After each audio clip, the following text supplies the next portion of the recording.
ये स्वर सुना तुम सबने? ये अवश्य एक बकरी की ध्वनि है। वो संकट में है, उसे सहायता चाहिए। चलो उसकी सहायता करते हैं।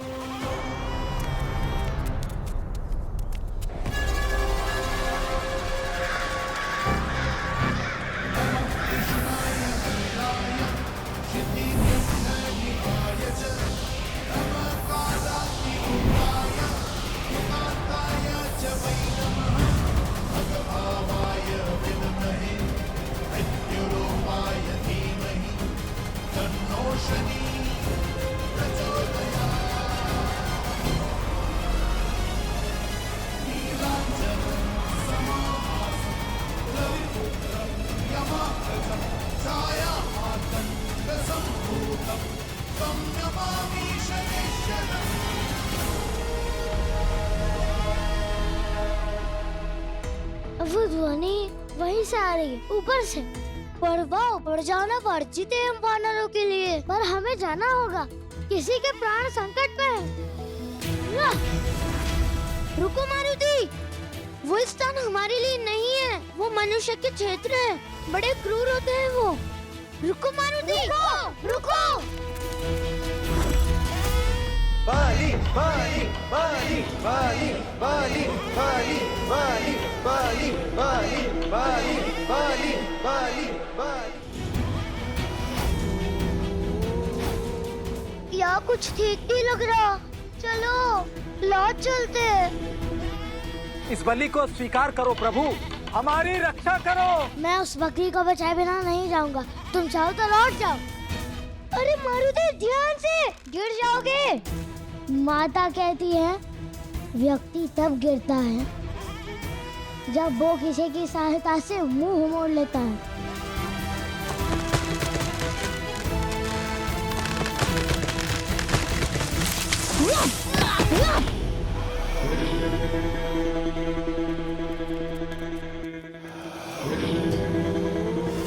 रुको! ये सब क्या कर रहे हैं आप लोग? इस मूर्ख पशु को छोड़ दो। ईश्वर तो रक्षक है, भक्षक नहीं। एक अबोध पशु की बलि उन्हें कैसे प्रसन्न कर सकती है? मूर्ख बानर, हमारे अनुष्ठान में विघ्न डालता है। हमारे आराध्य को क्रोधित कर दिया तुमने बलि रोककर। कोई भी आराध्य अपने भक्त के हाथ किसी अबोध के रक्त से नहीं रंगना चाहेंगे। ईश्वर प्रेम में है, प्रहार में नहीं। दया में है, द्वेष में नहीं। ईश्वर प्रेम में है, प्रहार में नहीं। दया में है, द्वेष में नहीं।